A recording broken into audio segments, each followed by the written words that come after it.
It's a well-known fact that Joe Rogan loves talking bears. And because of this, I figured it was only fitting that I took the time to sift through his massive collection of videos, as well as ones featuring him, to find the most intriguing bear attack stories that he's ever discussed on air. You're watching part 1 of Joe Rogan's most horrifying real-life bear attack stories.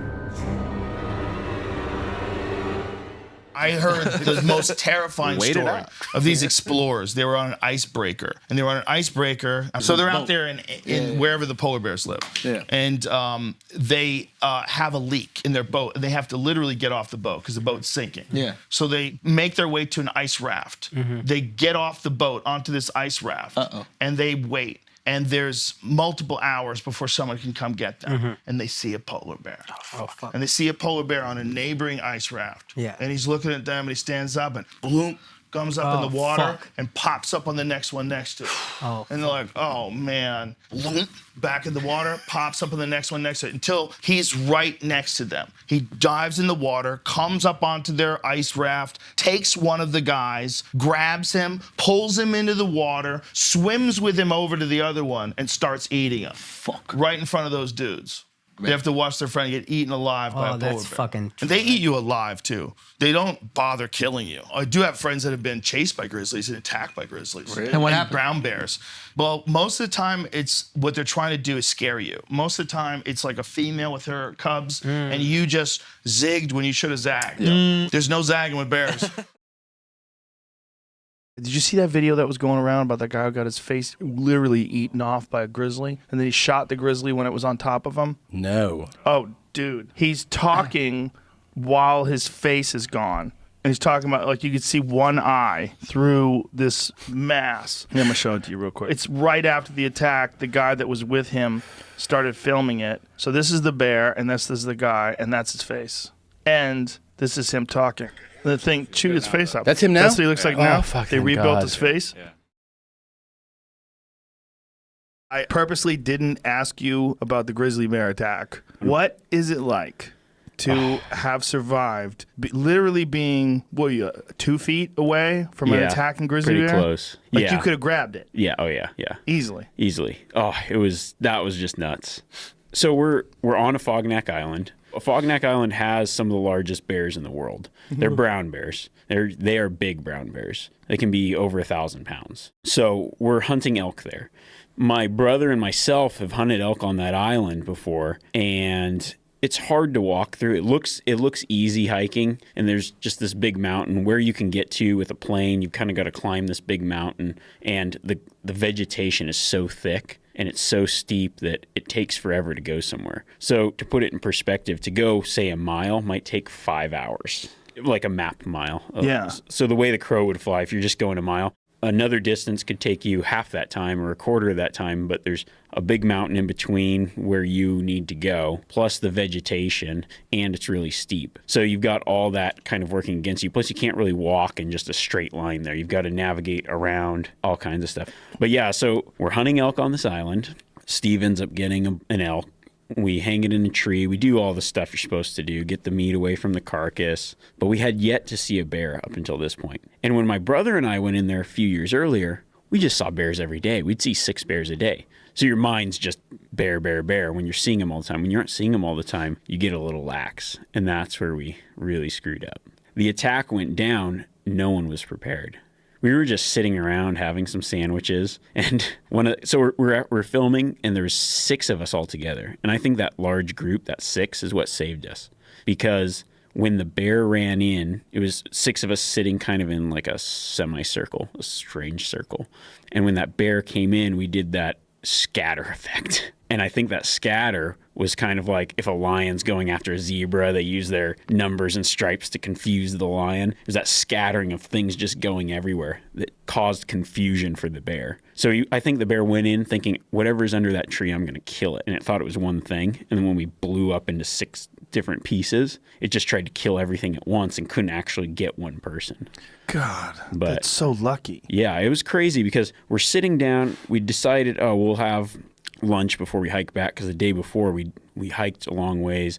We got back to camp at 3 in the morning or something. I can't remember, 2 or 3 in the morning. We'd barely eaten. So everyone was just thinking, let's have lunch, regroup, hike out. So Pat, one of the other guys that was with us, brought the jet boil to boil up some coffee. So I was going around collecting water from everyone to get coffee. And when I sat down, I took my pack off, and the whole week I'd been doing this thing where I take my pistol from the pack belt and put it on the holster on my body when I drop my pack. And it was that weird deal where I took the pack off and I'm thinking about switching. I'm like, oh, no, that's fine. And I thought I'll just sit, because there's a few times I'd set my pack down. I was like, I'll just sit, I'll lay on my pack like as a chair, a backrest, and then I'll flop have the pistol right there. So it's within arm's reach and I'll be sitting there. Well, I go around and get the water, and then someone had moved kind of where I was sitting. So I sit down across from the pack where my pistol is, and then I was thinking about, hey, hand me that pistol, but I just was like, man, you don't want to be that guy, like, oh yeah, the guy that needs the pistol all the time. Yeah, exactly. Right. Not everybody had pistols. Just me and Giannis had a pistol, and then Pat's behind us. He goes, I hear something, and I look up, and that bear's like dead set. So Steve would be where you are, the bear behind Steve. So like Steve was between me and the bear. His back was to it. Like how far away? Not far. I don't know, 30 yards, something. So the first time you see it, it's 30 yards. And is it 30 running? yards. Yeah, it's dead run. Oh. I'm just locked eyes with this thing. Oh. I mean, I see it coming in the whole way, just beady eyes locked in on me. And I think this thing's going to kill me. And so I'm thinking, when I say I'm thinking, I don't know if I'm thinking. I just remember what was kind of going through my head at the time. I thought, oh fuck, I'm gonna die, and my protection's right there. Like, I'm gonna die. This is that situation where I'm dead, and they talk about it, and he could have saved himself, but his gun's on the ground. And I think that was like, go for the gun was my whole thing. So I start to go for the gun. Giannis would have been here as I remember it. And so I start to go for the gun and realize, fuck, I don't have time to get to my gun. And it's 3 feet away. Jesus that bear's Christ. Like right there coming down at me so fast. So I kind of do like a football juke move, left, right, and then wheel around right, do like a spin with my back, and then start running to the left. And at that point, Giannis, I didn't know this at the time, because I looked at some pictures afterwards, kind of piece everything together. So Giannis was sitting right next to me. I think he got up to turn. There was some trekking poles right here. He grabbed a trekking pole. So probably while I was juking, he reached around, grabbed the trekking pole, swings around, hits the bear in the face. Then I see the bear running off. Then I see someone going down the mountain with the bear. I'm thinking he's got someone. So I grab my pistol, start going down the mountain, yelling. I yelled, count off, and everyone's like, 1, 1, 1. I'm like, oh shit, who's missing? Right. And then Garrett pops up out of the bushes, and his eye, he's like wide-eyed. So Garrett, aka Dirt Myth, was the one who was on top of the bear. Somehow he's on the bear's back. So I think when the bear wheeled around, he like hit him, and he ends up on the back. So I saw just legs and bear going down the mountain. I saw his legs on the back of the bear. So somehow. You thought like maybe the bear had him in his jaw. Yeah, that's what I was thinking. Wow. I mean, who would think? You'd be riding a bear. Like if that was in a movie, you'd be like, get the fuck out of here. You're not riding a bear. I think, what was that, Anchorman, where the guy's like riding the bear in the zoo? That's what it was. It's exactly like that. Oh my God. Yeah. And then we kind of circled up around the tree. And the real scary part was that bear, it was so thick, you really couldn't see. I mean, you could see maybe as far as the wall is from us. What was that? With the trees. 8 feet, yeah. And just real thick brush. And you'd hear the bear charge in again. And we only had the 2 pistols, Giannis and I. And the wind was so strong, there's no way we could have used bear spray. So we hear the bear charging in, and me and Giannis are like pistols out, ready, waiting for this thing to pop out at point blank range. Ugh. And then and you were yelling, bear, bear, hey, hey, hey. And then that thing stops, and then it would just crash off, and then it would charge in from the other direction. So you gotta like circle around the tree the other way, and did that I think 3 times. That was just unnerving. It's like a horror movie where it keeps coming in from different angles. It was weird. It was not a fun feeling. You just felt so small. Do you know the history of the last grizzly bear that they saw in there? No. Oh man, I don't want to get the dates and stuff messed up, but to tie on to your story, they said they were extinct, they weren't around, and then a bow hunter went in there, I want to say like 15 years after they said they were extinct, and he went in there and he got mauled by one, and he came out and he's like, look, I just killed a grizzly bear. I'm telling you I did. And they said, no way you didn't. And they went back in there with him, and sure enough, he had. You'd have to look up the exact story because I'm sure I kind of butchered it. Here it is. In 1979, Ed Wiseman, a Colorado hunting guide, crossed paths with a grizzly bear during an expedition near the headwaters of the Navajo River.